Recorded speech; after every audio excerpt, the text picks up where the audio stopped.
আবরার ফাহাদ এই একটি নাম যখন আমরা উচ্চারণ করি এখনো 5 বছর পরে এসেও আমাদের শরীর শিউরে ওঠে। আমাদের চোখের সামনে সেদিনের সেই ছবিগুলো, যেদিন আমাদের অন্যতম সহযোদ্ধা নাহিদ ইসলামের গায়ে এই 24-এর অভ্যুত্থানের যে আঘাতগুলো, দাগগুলো দেখেছিলাম, সেদিন প্রথম যে চেহারাটি চোখের সামনে ভেসে উঠেছিল সেটি হচ্ছে আবরার ফাহাদ। বিগত 16 বছরে ফ্যাসিস্ট আওয়ামী লীগ সরকার এই বাংলাদেশে কিভাবে ছাত্রলীগকে দিয়ে, যুবলীগকে দিয়ে আর আওয়ামী লীগকে দিয়ে, কিংবা নাম না জানা এরকম অসংখ্য লীগকে দিয়ে এদেশের মানুষকে শোষণ করেছে, নিপীড়ন করেছে, অত্যাচার করেছে, ক্ষমতার অপব্যবহার করেছে, তার প্রত্যেকটি যে উজ্জ্বল দৃষ্টান্ত, সেই দৃষ্টান্তের প্রতীক হচ্ছে আবরার ফাহাদ। আমরা বুয়েটে এমন অসংখ্য নির্যাতনের কথা শুনি।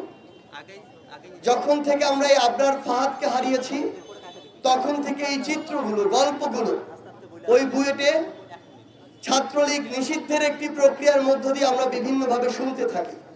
কিন্তু তার পাশের এই ক্যাম্পাস, এই ঢাকা বিশ্ববিদ্যালয়, তার পূর্বে কিংবা তারপরে এই ছাত্র জনতার অভ্যুত্থানের পূর্বের দিন পর্যন্ত যে গেস্ট রুমগুলো হতো, প্রোগ্রামগুলো হতো, গণরুমগুলো হতো, তার প্রত্যেকটি প্রক্রিয়া ছিল এক একটি আবরার ফাহাদকে বিভিন্ন প্রক্রিয়া নির্যাতন করার, নিপীড়ন করার এক একটি প্রক্রিয়া। আজকে ঢাকা বিশ্ববিদ্যালয়ের ছেলেদের যে হলগুলোতে প্রথম বর্ষেই শিক্ষার্থীরা সিট পাচ্ছে, সেই হলগুলোতে এক প্রকার কৃত্রিম সিট সংকট তৈরি করে 3 বছর আমাদেরকে গণরুমে থাকতে বাধ্য করা হয়েছে।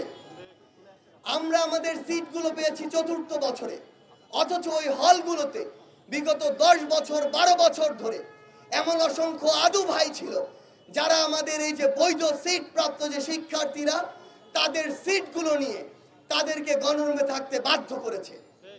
4 জনের রুমে প্রেসিডেন্ট সেক্রেটারি নামক কিছু শোষক এমন ভাবে ওই ছাত্রলীগের দালাল রূপে ছিল, তারা 4 জনের রুমে একাই থেকেছে, কিন্তু ওই 4 জনের রুমে 40 জন ছাত্রকে থাকতে বাধ্য করেছে। আমাদের মনে আছে প্রথম বর্ষে 4 জন শিক্ষার্থীর যে রুমে আমরা 40 জন ঘুমিয়েছি, এক পাশে ফ্লোরিং করে কাত হয়ে ঘুমিয়েছি, আরেক পাশে কাত হওয়ার জায়গাটুকু পাইনি। সকালে যখন ক্লাসে যেতাম ওই এক পাশ ব্যথা হয়ে থাকতো। আমাদেরকে রাত 10টায় গণরুমে যেতে প্রত্যেক দিন বাধ্য করা হতো। সেই গণরুম কখন শেষ হতো তার কোনো নির্দিষ্ট সময় ছিল না।